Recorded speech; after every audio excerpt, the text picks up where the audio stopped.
পেশ করছি মানবতার মুক্তিদুল সাইয়্যিদ মুরসালিন শাফি আল মুজরাবি, যে নবীজির শাফায়াত ছাড়া আমরা কেউ পা আগাতে পারবো না, পিছাতে পারবো না, সেই নবীজির উপর দুরূদ ও সালাম পেশ করিবে। সকলে বলে সাল্লাল্লাহু আলাইহি ওয়াসাল্লাম। মুহতারাম হাজিরিন, আমরা আজকে যিনি মজলিসে বসেছি, এটা একটা হচ্ছে দামি মজলিস, ঠিক কিনা বলেন? কারণ রাসূল আকরাম সাল্লাল্লাহু আলাইহি ওয়াসাল্লাম বলেছেন, কোন বান্দা বান্দি যদি কোনদিনই মজলিসে এসে বসে কিছুক্ষণ আলোচনা শুনে বা কোরআন হাদিসের আলোচনা শুনে,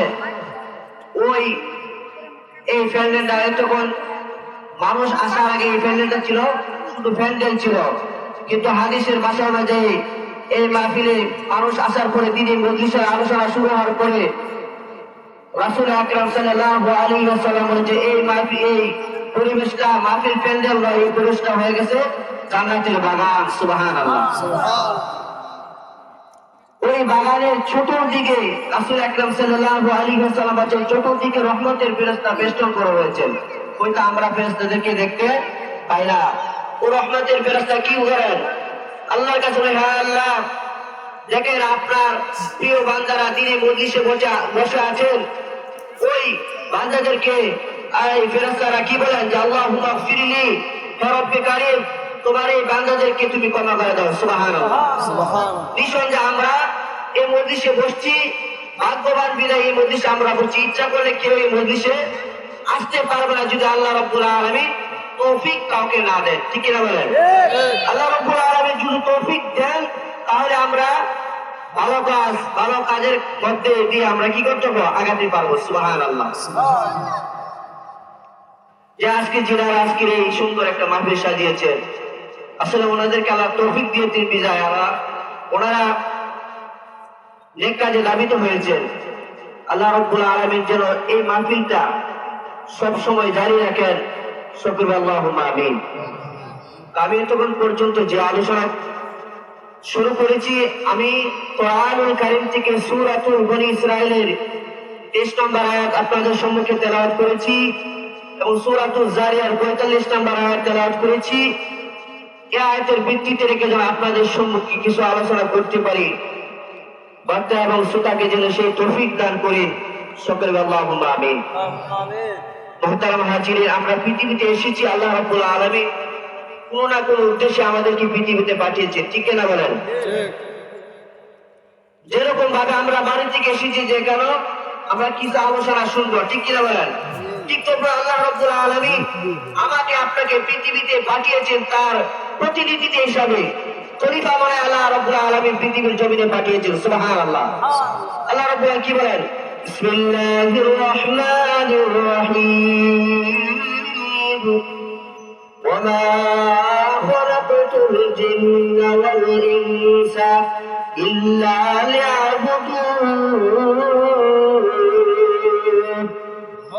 আল্লাহ রাব্বুল আলামিন বলেন, وما خلقت الجن والإنس, আমি জিন এবং মানব জাতিকে সৃষ্টি করেছি, ইল্লা লিয়াবুদুন, আমি মাবুদের একমাত্র ইবাদত করার জন্য। সুবহানাল্লাহ। আল্লাহ রাব্বুল আলামিন পৃথিবীতে দুইটা জাতিকে পাঠিয়েছেন। এক নম্বর ওমা খলাকুল জিন, যে জিন জাতিটা আমরা দেখতে পাই না, পাই না। ওমা খলাকুল জিন্না ওয়াল ইনস, ইনসান সেটা হচ্ছে আমরা মানুষ, আর জিন যে জাতির এটা আমরা প্রকাশ্যে দেখতে পাই না, পাই না। কিন্তু হাদিসের ভাষ্য অনুযায়ী আমরা কত আফসোস করি যে যদি আমরা জিন জাতিকে সরাসরি ভাবে দেখতে পাই, আফসোস করি না? কিন্তু কাল কিয়ামতের দিন হাদিসে পাওয়া যায়, কাল হাসরের ময়দানে জিন জাতিকে আমরা সরাসরি ভাবে দেখতে পাবো, কিন্তু জিন জাতি আমাদেরকে দেখতে পাবে না। সুবহানাল্লাহ। কত বড় সুবর্ণ সুযোগ! কাল কিয়ামতের দিন জিন জাতিকে আমরা প্রকাশ্যে এরকম একজন আরেকজন দেখতে পাই না, প্রকাশ্যে জিন জাতিকে আমরা দেখতে পাবো, কিন্তু জিন জাতিরা আমাদেরকে দেখতে পাবে না। সুবহানাল্লাহ। ওই দুইটা জাতি পৃথিবীতে পাঠিয়েছেন আল্লাহ তাআলার গোলামি করার জন্য, ইবাদত করার জন্য, দাসত্ব করার জন্য। কিন্তু আমরা ভাবি যে 5 ওয়াক্ত নামাজ এই ইবাদত, কিন্তু আরো অন্য ইবাদত রয়েছে না? নামাজ, রোজা, হজ, যাকাত, তারপরে সৎ কাজের আদেশ, অসৎ কাজ থেকে বিরত থাকা নিষেধ করা আছে না এরকম? কিন্তু বর্তমান যুগে যা সৎ কাজের আদেশ করি, কিন্তু অসৎ কাজের নিষেধ করলে আমার আপনার মাঝে আসে না এরকম। এখানে মহতারাম হাজিরিন, আমরা সৎ কাজের এই আদেশের পাশাপাশি অসৎ কাজ থেকে বিরত থাকারও আমরা প্রত্যেকে কি করতে হবে, দাওয়াত দিতে হবে। কারণ দেখেন রাসূল সাল্লাল্লাহু আলাইহি আল্লাহ রাব্বুল আলামিন যুগে যুগে নবী রাসূল পাঠিয়েছেন শুধু কিসের জন্য? হেদায়েতের দাওয়াত দিয়ে জন্য, কালিমার দাওয়াত এর জন্য পাঠিয়েছেন। ঠিক কিনা বলেন? সুবহানাল্লাহ। হযরত আদম আলাইহিস সালাম থেকে শুরু করে আমার আপনার প্রিয় নবী হযরত মুহাম্মদ সাল্লাল্লাহু আলাইহি ওয়াসাল্লাম পর্যন্ত পৃথিবীতে নবী রাসূল, অসংখ্য নবী রাসূল পাঠিয়েছেন। সুবহানাল্লাহ। প্রত্যেকটা নবী রাসূলদেরকে আল্লাহ তাআলা কি দিয়েছেন? কালামুল্লাহ, কিতাব দিয়েছেন। ঠিক কিনা বলেন? হযরত আদম সফিউল্লাহ, আদম আলাইহিস সালাম থেকে ওনাকে আল্লাহ তাআলা কি করেছেন? কালামুল্লাহ, কিতাব দিয়েছেন। ঈসা রূহুল্লাহ, হযরত ঈসা আলাইহিস সালামকে কি দিয়েছেন? কিতাব দিয়েছেন। মুসা আলাইহিস সালামকে কি দিয়েছেন? কিতাব দিয়েছেন। কি করার জন্য? কিতাব অনুযায়ী কালিমার দাওয়াত মানুষের কাছে পৌঁছার জন্য। কিন্তু আমার আপনার প্রিয় নবীকে এমন এক কিতাব দিয়েছেন, সেটা হচ্ছে কালামুল্লাহ। সুবহানাল্লাহ। কিতাবুল্লাহ মানে কিতাব, আপনি পড়বেন শেষ, কিন্তু কালামুল্লাহ এমন একটা কোরআন আমার আপনার প্রিয় নবীকে আল্লাহ রাব্বুল আলামিন নাযিল করেছেন। সেটা হচ্ছে যদি কোনো ব্যক্তি কোরআন তেলাওয়াত করে, রাসূল আকরাম সাল্লাল্লাহু আল্লাহ রাব্বুল আলামিন বলেন সে যেন কোরআন পড়ে নাই, সে যেন আমি মাবুদের সাথে কথা বলছে। সুবহানাল্লাহ। কারণ কোরআন কার কথা? আল্লাহ তাআলার কথা। এই কারণে কালামুল্লাহ সবচেয়ে দামি কিতাবটা আমার আপনার প্রিয় নবীর উপর নাযিল করেছেন। সুবহানাল্লাহ। এই কিতাব অনুযায়ী যদি আমরা চলি তাহলে আমাদের জীবন সাকসেস। ঠিক কিনা বলেন? তো কালামুল্লাহ এমন একটা কিতাব আল্লাহ রাব্বুল আলামিন দিয়েছে, পৃথিবীতে কোন ব্যক্তি যদি আপনি ইংরেজি পড়েন, বাংলা পড়েন, অন্যান্য বই পড়লে কিন্তু সব যে কোনো কিতাবে নাই। কিন্তু রাসূল সাল্লাল্লাহু আলাইহি ওয়াসাল্লাম বলেছেন যদি কোনো ব্যক্তি সে যদি কোরআন পড়তে নাও জানে, সে যদি কোরআনের পৃষ্ঠা উল্টাইতে থাকে, এই পৃষ্ঠা উল্টানোর বদলে আল্লাহ রাব্বুল আলামিন তার আমলনামায় অসংখ্য নেকি দান করবে। সুবহানাল্লাহ। শুধু নেকি দান করবেন না, কেউ যদি ইখলাসের সহিত আলিফ শব্দটা বলে, যেমন ধরেন আমরা প্রথম সূরাতুল বাকারা, সবচেয়ে কোরআনুল কারীমের সবচেয়ে বড় সূরা হচ্ছে সূরাতুল বাকারা। এই সূরাটার হচ্ছে আলিফ লাম মিম, তিনটা হরফ। রাসূল আকরাম সাল্লাল্লাহু আলাইহি ওয়াসাল্লাম বলেছেন আমার উম্মতেরা যদি শুধু আলিফ উচ্চারণটা শব্দ দিয়ে মুখ বাইর হয়, তার আমলনামায় 10টা নেকি দান করা হবে। সুবহানাল্লাহ। আলিফ লাম মিম এই তিনটা হরফ যদি একসঙ্গে সে তেলাওয়াত করে, তার আমলনামায় 30টা নেকি দান করা হবে। সুবহানাল্লাহ। তাহলে আমরা যদি দৈনিক আলিফ লাম করি বা আমরা নামাজের সবসময় সূরা ফাতিহা পড়ি, সূরা ফাতিহার মধ্যে অনেকগুলা হরফ রয়েছে, কিন্তু অন্য কিতাব বা অন্য বই যদি আপনি পড়েন সারা জীবন পড়তেই থাকবেন, কিন্তু কোনো কাজে আসবে? কোনো কাজে আসবে না।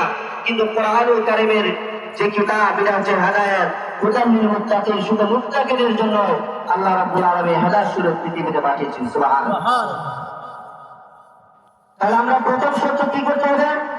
এই যে বলেছে জামা খলাকতুল জিন্না ওয়াল ইনসা ইল্লা লিয়াবুদুন, প্রথম শর্ত হচ্ছে আল্লাহ তাআলার হুকুম আদায় করতে হবে। বাস্তব নামাজ কি করতে হবে? জামাতের সহিত আদায় করতে হবে। সুবহানাল্লাহ। শুধু নামাজ আদায় করলে হবে না, যারা পুরুষ জামাতের সহিত নামাজ আদায় করা কিন্তু ওয়াজিব, বাধ্যতামূলক। আপনার কি করতে হবে? যদি আপনার কোনো সমস্যা না থাকে, যদি নামাজ জামাত করেন, তাহলে আপনি গুনাহগার হওয়ার সম্ভাবনা আছে। কিন্তু আমরা যারা পুরুষ সবল ব্যক্তি, আমরা কি করতে হবে? মসজিদে গিয়ে জামাতের সহিত নামাজ আদায় করতে হবে।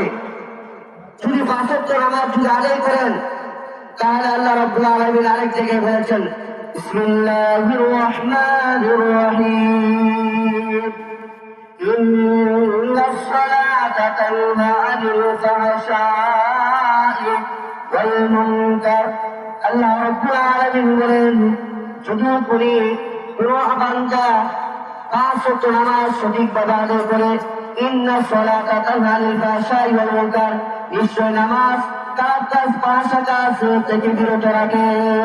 সুবহানাল্লাহ। তাহলে আগে আপনি যদি 5 ওয়াক্ত নামাজ সঠিকভাবে আদায় করি, তাহলে আল্লাহ রাব্বুল আলামিন কি করবেন? যত খারাপ কাজ, ফাহশা কাজ, অন্যায় কাজ আছে ওই কাজ থেকে নামাজ আপনাকে কি করবেন? বিরত রাখবেন। সুবহানাল্লাহ। তাহলে আমরা কি করতে হবে? 5 ওয়াক্ত নামাজ সঠিকভাবে আদায় করতে হবে। রাসূল আকরাম সাল্লাল্লাহু আলাইহি ওয়াসাল্লাম বলেছেন যে আউয়ালু মা ইউহাসাবু বিহিল আবদু ইয়াউমাল কিয়ামাতিস সালাহ। যদি কোনো মানুষ হাসরের ময়দানে আপনার সর্বপ্রথম নামাজের হিসাব হবে, কে হিসাব হবে? সর্বপ্রথম নামাজের হিসাব। আউয়ালু মা ইউহাসাবু বিহিল আবদু ইয়াউমাল কিয়ামাতিস সালাহ। হাসরের ময়দানে যে প্রথম হিসাবটা হবে সেটা হবে কি? নামাজের হিসাব। সুবহানাল্লাহ। আমি আপনি যদি নামাজের হিসাবটা সঠিকভাবে দিতে পারি, রাসূল সাল্লাল্লাহু আলাইহি ওয়াসাল্লাম বলেছেন যে তার ভিতরে দুটো গুণ রয়েছে, এই নামাজের বদৌলতে তার সমস্ত গুণগুলো ক্ষমা করে দিবেন। সুবহানাল্লাহ। এতব আমরা কি করতে হবে? 5 ওয়াক্ত নামাজ আদায় করতে হবে। যদি 5 ওয়াক্ত নামাজ আদায় করি তাহলে আল্লাহ রাব্বুল আলামিন 5টা পুরস্কার দান করবেন। সুবহানাল্লাহ। কয়টা পুরস্কার দান করবেন? 5টা পুরস্কার দান করবেন। এক নম্বর পুরস্কার হচ্ছে তার যে ঘরের অভাব অনটন আল্লাহ রাব্বুল আলামিন 5 ওয়াক্ত নামাজের বদৌলতে তার অভাব অনটন দূর করে দেবেন। সুবহানাল্লাহ। এটা আমার কথা নয়, এটা রাসূল সাল্লাল্লাহু আলাইহি ওয়াসাল্লাম বলেছেন। এক নম্বর কি? যদি আমি আপনি ইখলাসের সহিত সঠিকভাবে যদি 5 ওয়াক্ত নামাজ আদায় করি তাহলে ঘরের যে অভাব, আমরা অনেকে আছি 20,000 30,000 টাকা রুজি করি কিন্তু ঘরের অভাব থাকে না। কিন্তু আমি আপনি যদি 5 ওয়াক্ত নামাজ পড়ি, আল্লাহ রাসূল বলেছেন এই 5 ওয়াক্ত নামাজের বরকতে তার অভাব অনটন কি করে দিবেন? দূর করে দেবেন। ইন্নাল্লাহু ওয়ার রাযাকু যুল কুওয়াতিল মাতিন। তার ঘরের মধ্যে অগণিত রিজিক আল্লাহ তাআলা কি করবেন? নাজিল করে দিবেন। সুবহানাল্লাহ। তারপর দ্বিতীয় নম্বর হচ্ছে কি? রাসূল আকরাম সাল্লাল্লাহু আলাইহি ওয়াসাল্লাম বলেন যদি কোনো মুমিন বান্দা সঠিকভাবে 5 ওয়াক্ত নামাজ আদায় করে, আল্লাহ রাসূল বলেন তার আমল নামায় ডান দিকে দেওয়া হবে। সুবহানাল্লাহ। আমি আপনি যদি 5 ওয়াক্ত নামাজ পড়ি তাহলে আপনার আমল নামাটা কোন দিকে দেওয়া হবে? ডান হাতে দেওয়া হবে। ঠিক কি বলেন? তাহলে 2 নম্বর গেছে কি? ডান হাতে আমল নামায় দেওয়া হবে। 3 নম্বর হচ্ছে কোনো ব্যক্তি যদি 5 ওয়াক্ত নামাজ আদায় করে তার যে কবরের যে আযাব, কবরের আযাব আছে না, ওই কবরের আযাবটা আল্লাহ রাব্বুল আলামিন এই নামাজের বদৌলতে মাফ করে দিবেন। সুবহানাল্লাহ। তারপর হচ্ছে যে ফুল সিরাত, ফুল বীজ দিয়ে যে আমরা যে আকাশে বীজ ওঠে না, বীজ দিয়ে যদি কোনো ব্যক্তি 5 ওয়াক্ত নামাজ আদায় করে, আল্লাহ রাসূল বলেছেন বীজ দিয়ে তাকে এই ফুলটা পার করে দিবেন। সুবহানাল্লাহ। তারপরে 5 নম্বর হচ্ছে কোন মুমিন বান্দা যদি 5 ওয়াক্ত নামাজ সঠিকভাবে আদায় করে বিগয়রি হিসাব, বিনা হিসাবে তাকে জান্নাত দেওয়া হবে। সুবহানাল্লাহ। তা নামাজ পড়বো না? নামাজ পড়লে লাভ আছে কিনা বলেন? কি পুরস্কার দেবে? 5টা পুরস্কার দেবে। 1 নম্বর হচ্ছে তার অভাব দূর করে দেবে। 2 নম্বর হচ্ছে তার আমল নামায় ডান হাতে দেওয়া হবে। যার আমল নামায় ডান থেকে দেওয়া হবে, ডান হাতে দেবো, তাই সেই ব্যক্তিরা কি? জান্নাতি। সুবহানাল্লাহ। 3 নম্বর হচ্ছে তার কবরের যে আযাব, কবরের আযাব আল্লাহ রাব্বুল আলামিন কি করে দিবেন? মাফ করে দিবেন। 4 নম্বর হচ্ছে এই ফুল সিরাত বীজ দিয়ে তাকে কি করে দিবেন? পার করে দিবেন। 100,000 কি কত অতিক্রম কি করে দিবেন? বীজ দিয়ে পার করে দিবেন। সুবহানাল্লাহ। 5 নম্বর হচ্ছে বিগয়রি হিসাব, বিনা হিসাবে আল্লাহ রাব্বুল আলামিন তাকে জান্নাত দান করবে। সুবহানাল্লাহ। আল্লাহ রাব্বুল আলামিন আরেক জায়গায় বলেন وَقَضَىٰ رَبُّكَ أَلَّا تَعْبُدُوا إِلَّا إِيَّاهُ وَبِالْوَالِدَيْنِ إِحْسَانًا। আল্লাহ রাব্বুল আলামিন বলেন وَقَضَىٰ رَبُّكَ أَلَّا تَعْبُدُوا, আমি আল্লাহ তাআলা ফয়সালা করে দিয়েছি, অর্ডার করে দিয়েছে, ইল্লা ইয়্যাহ, আল্লাহ রাব্বুল আলামিন আমাকে আপনাদেরকে ফয়সালা করে দিয়েছিলেন যারা আমার মুমিন বান্দা তারা যেন একমাত্র আমি মাবুদের ইবাদত করে। সুবহানাল্লাহ। وَقَضَىٰ رَبُّكَ أَلَّا تَعْبُدُوا, একমাত্র তারা কি করতে হবে? আমি মাবুদের ইবাদত করে, যেন তারা অন্য কোনো গায়রুল্লাহর ইবাদত করা যাবে না। যাবে? এখানে আল্লাহ রাব্বুল আলামিন 2টা কথা বলেছে। একমাত্র وَقَضَىٰ رَبُّكَ أَلَّا تَعْبُدُوا إِلَّا إِيَّاهُ وَبِالْوَالِدَيْنِ إِحْسَانًا, আমি মাবুদের ইবাদতের পাশাপাশি বিল ওয়ালিদাইনি ইহসানা, ওই বান্দারা যেন তার পিতা মাতার সাথে ইহসান, সদাচরণ, ভালো আচরণ করে। সুবহানাল্লাহ। প্রথম কথা কি বলছেন? ওয়াকাদা রাব্বুকা আল্লা তা'বুদু, আমার বান্দারা যেন একমাত্র আমি মাবুদের ইবাদত করে। সুবহানাল্লাহ। কার ইবাদত করতে হবে? আল্লাহ তাআলার ইবাদত করতে হবে, অন্য কারো ইবাদত করা যাবে না।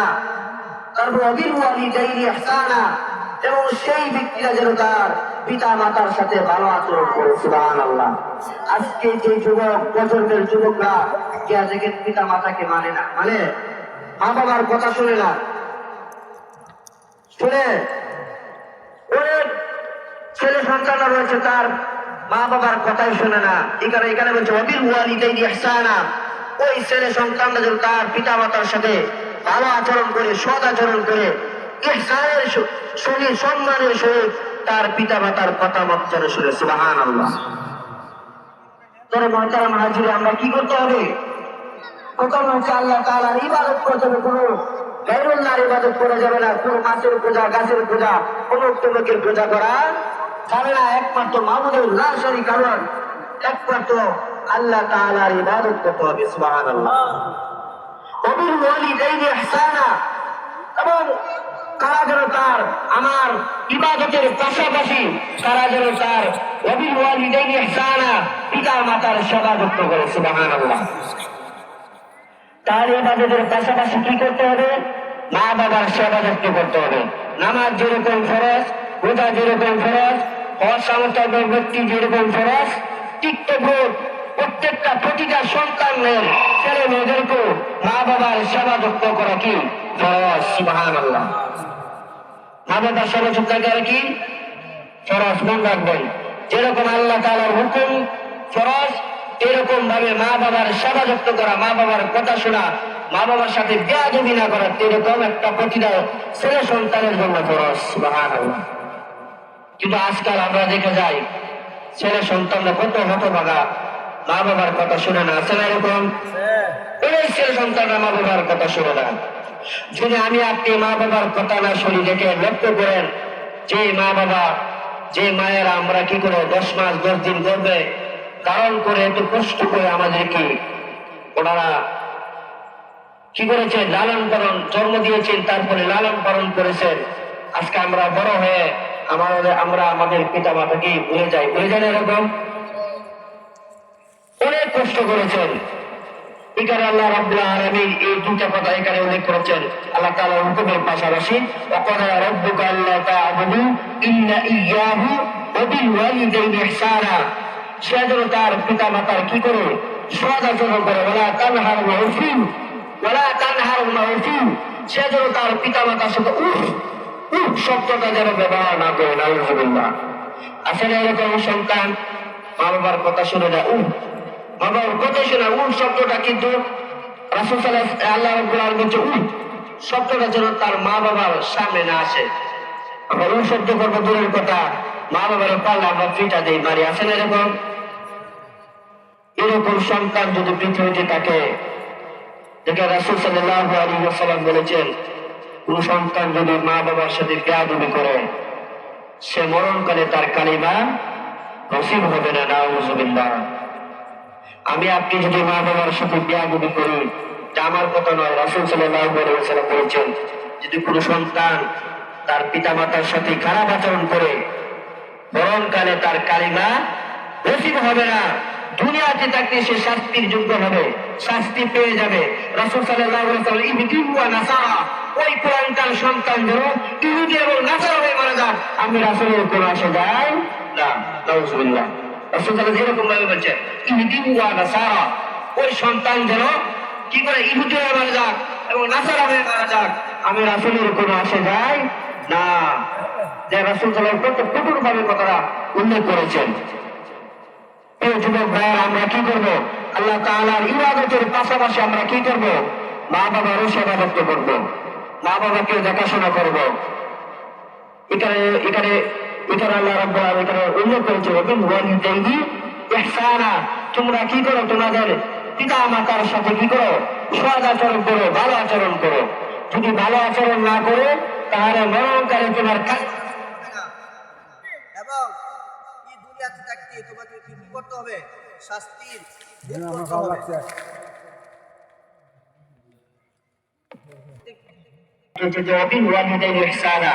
আমরা প্রত্যেকটা ছেলে সন্তান মা বাবার সাথে কি আচরণ করতে হবে? ভালো আচরণ করতে হবে, সৎ আচরণ করতে হবে, তাহলে দুনিয়াতে আপনি শান্তিতে থাকতে পারবেন। যদি আপনি আপনার মা বাবার সাথে খারাপ আচরণ করেন, তাহলে আপনার সন্তান আপনার সাথে খারাপ আচরণ করবে। ঠিক কিনা বলেন? দেখেন, আমি একটা গল্প বলতে, আলকামা রাদিয়াল্লাহু তাআলা আনহু, আপনারা শুনেন নাই? উনি একজন সাহাবী ছিলেন। আলকামা রাদিয়াল্লাহু তাআলা আনহু উনি একজন কি ছিলেন? সাহাবী ছিলেন। একদিন হযরত বিলাল রাদিয়াল্লাহু তাআলা আনহু এবং সাহাবীরা আলকামা রাদিয়াল্লাহু তাআলা আনহু যখন অসুস্থ অবস্থায়, মুমূর্ষ অবস্থায়, মৃত্যুসজ্জা অবস্থায় যখন উনি বিছানায় পড়ে রয়েছেন, তখন হযরত বিলাল রাদিয়াল্লাহু তাআলা আনহু এবং আরো কয়েকজন সাহাবা আলকামা রাদিয়াল্লাহু তাআলা আনহুর কাছে গেলেন। গিয়ে দেখলেন আলকামা রাদিয়াল্লাহু তাআলা আনহু ওনার মৃত্যুসজ্জায় বিছানায় পড়েছেন, কালিমা নসিব হয় না। আলকামা রাদিয়াল্লাহু তাআলা আনহু যখন কালিমা নসিব হয় না, তখন সাহাবীরা হযরত বিলাল রাদিয়াল্লাহু তাআলা আনহুকে বলেন, হে বিলাল রাদিয়াল্লাহু তাআলা আনহু, আলকামা একজন নামাজি ব্যক্তি ছিলেন, একজন রোজাদার ব্যক্তি ছিলেন, একজন দানশীল ব্যক্তি ছিলেন। ওই ভালো ব্যক্তি হওয়ার পরে, একজন সাহাবী হওয়ার পরে তার মৃত্যু সজ্জায় তার কালিমা নসিব হয় না কেন? তখন বিলাল রাদিয়াল্লাহু তাআলা আনহু রাসূল আকরাম সাল্লাল্লাহু আলাইহি ওয়াসাল্লামের দরবারে গেলেন, যা বলেন, ইয়া রাসূলুল্লাহ। তখন আল্লাহ রাসূল বলেন, হ্যাঁ বিলাল, কি বলতে চাও বলো। তখন হযরত বিলাল রাদিয়াল্লাহু তাআলা আনহু বলেন, হ্যাঁ আল্লাহর রাসূল, আলকামা একজন নামাজি ব্যক্তি ছিলেন, তিনি ব্যক্তি ছিলেন। আলকামার জবানে কালিমা নসিব হয় না। তখন রাসূল সাল্লাল্লাহু আলাইহি ওয়াসাল্লাম বিলাল রাদিয়াল্লাহু তাআলা আনহুকে বলেন, হ্যাঁ বিলাল, যাও আলকামার পিতামাতা কি দুনিয়াতে বেঁচে আছে কিনা, আলকামার বাড়িতে গিয়ে যাও। তখন হযরত বিলাল রাদিয়াল্লাহু তাআলা আনহু আলকামার পিতার, আলকামার মার পাশে গেলেন, গিয়ে দেখলেন তার পিতা বেঁচে নাই, তার মাতা বেঁচে আছেন। সুবহানাল্লাহ। যখন হযরত বিলাল রাদিয়াল্লাহু তাআলা পাঠালেন আলকামার বাড়িতে, গিয়ে দেখেন আলকামার মা পৃথিবীতে বেঁচে আছেন, কিন্তু আলকামার বাবা নাই। তখন আলকামা মাকে গিয়া বিলাল রাদিয়াল্লাহু তাআলা বললেন, হে আলকামার মা, রাসূল সাল্লাল্লাহু আলাইহি ওয়াসাল্লাম বলেছেন, হয়তো আপনি এই রাসূলের দরবারে যাবেন, না হয়তো রাসূল সাল্লাল্লাহু আলাইহি ওয়াসাল্লাম আপনার দরবারে আসবেন। সুবহানাল্লাহ। তখন হযরত বিলাল রাদিয়াল্লাহু তাআলা আনহু যখন আলকামার মাকে প্রশ্ন বললেন, তখন আলকামার মা বললেন, রাসূল সাল্লাল্লাহু আলাইহি ওয়াসাল্লাম আমাকে বলছেন ওনার দরবারে যাওয়ার জন্য, হয়তো যদি আমি বৃদ্ধ হতে পারি, আমি লাঠি বড় দিয়ে হলেও আমি রাসূলের দরবারে যাব। সুবহানাল্লাহ। তখন রাসূল সাল্লাল্লাহু আলাইহি ওয়াসাল্লামের দরবারে যখন আলকামার মা চলে গেলেন, গেলার পরে রাসূল সাল্লাল্লাহু আলাইহি ওয়াসাল্লাম বলেন, হে আলকামার মা, তোমাকে একটা প্রশ্ন করবো, সত্যি করে বলবা কিনা বলেন। তখন আলকামা রাদিয়াল্লাহু তাআলা আনহুর মা বললেন, আসমানের মালিক যিনি এবং আপনি এখানে আসছেন, আমি সব সত্যি কথা বলবো। তখন রাসূল সাল্লাল্লাহু আলাইহি ওয়াসাল্লাম বলেন যে আপনার আলকামা আপনার সাথে কিরূপ আচরণ করেছেন। সুবহানাল্লাহ। তখন আলকামার মা বললেন যে আমার ছেলে একজন নামাজি ব্যক্তি ছিলেন, রোজাদার ছিলেন, দানশীল ব্যক্তি ছিলেন, সবার সাথে ভালো আচরণ করেছিলেন, সে নেক কাজ বেশি বেশি করছেন, কিন্তু আমার সাথে একটু বেয়াদবি করেছেন, একটু কথা কম শুনছেন আমাকে, তাই আমাকে ওই খেদমত না করে স্ত্রীর জন্য সে স্ত্রীকে কি করেছেন, তাই রুটি দিয়েছেন। নাউযুবিল্লাহ। আসলে এরকম মা বাবা বলে যে বাবা আমার জন্য বাজার থেকে গোয়া ফল নেওয়া, ওষুধ নেওয়া বলেন, কিন্তু ছেলে বাজারে যায় কিন্তু মা বাবার কথা স্মরণ হয় না। আসলে এরকম পানের কথা স্মরণ হয়, ওষুধের কথা স্মরণ হয় না, কিন্তু স্ত্রী যদি বলে যে আমার জন্য রসমালাই নেওয়াও, কিন্তু দেখবা স্ত্রীর কথাটা স্মরণ আছে। আসলে এরকম আছে না? আমি স্ত্রীকে দোষারোপ করি না, কারণ স্ত্রীর হক স্ত্রী এবং মা বাবার হক মা বাবা। তখন আলকামার বললেন যে আমার সন্তান আমার কাছে বেয়াদবি করেছেন। তখন ওই রাসূল সাল্লাল্লাহু আলাইহি সাল্লাম মজলিসে সাহাবীদেরকে বললেন, হে সাহাবীরা যাও, যদি এই মুহূর্তে আলকামার মা যদি তার আলকামারে ক্ষমা না করে তাহলে তার কালিমা নসিব হবে না। এই মুহূর্তে যে কি করো, বাজার থেকে লাকড়ি আনো, লাকড়ি আইনা তাকে ঘুরে দাও। তখন আলকামার মা বললেন যে হ্যাঁ আল্লাহ রাসূল, আমার সামনে আমার ছেলেকে আপনি পুরো শেষ করবেন, আমি এটা কখনো বরদাস্ত করতে পারবো না। ছেলে সন্তান যত অপরাধ করুন, যদি আপনার বাবার সামনে যদি কেউ পিতা মারামারি করে তার আপনার মনে মানবে না। তখন এই হাদিস শরীফে পাওয়া যায় আলকামা মা আলকামাকে কি করলেন, সাথে সাথে মাফ করে দিলেন। তখন ওই সাহাবীদের কি বলে, হ্যাঁ বিলাল যাও, আলকামার দরবারে গিয়ে বলো যে আলকামা কালিমা নসিব হয় কিনা। তখন হাদিস শরীফে পাওয়া যায় সাথে সাথে আলকামা গিয়ে বললেন কালিমা তাইয়্যিবা লা ইলাহা ইল্লাল্লাহু মুহাম্মাদুর রাসূলুল্লাহ। এই কথা বোঝা আমার আলোচনা শেষ। এই কথা বোঝানোর অর্থ হচ্ছে যে আমরা প্রত্যেকটা ছেলে সন্তান, আজকে যে যুবক ভাইয়াদেরকে অনুরোধ, আমরা পাঁচ ওয়াক্ত নামাজের পাশাপাশি মা বাবার সেবা যুক্ত করব এবং সৎ কাজের আদেশ করবো, অসৎ কাজে বিরত থাকার নিজের চেষ্টা করবো এবং একে অপরের দিনই দাওয়াত দিব, ইসলামের প্রতি দাবিত করার চেষ্টা করব। আজকের যে আয়োজন, যারা এই আজকের আয়োজন করেছেন ওই সমস্ত ভাইদেরকে যেন আল্লাহ রাব্বুল আলামিন এবং আজকের এই পূর্বহাটের মুরব্বীদের মাগফিরাতের কামনায় সকল কবরবাসীদেরকে যেন আল্লাহ রাব্বুল আলামিন ক্ষমা করে দিয়ে তাদের কবরগুলোকে যেন জান্নাতুল ফেরদাউস নসিব করেন। সকলে আল্লাহ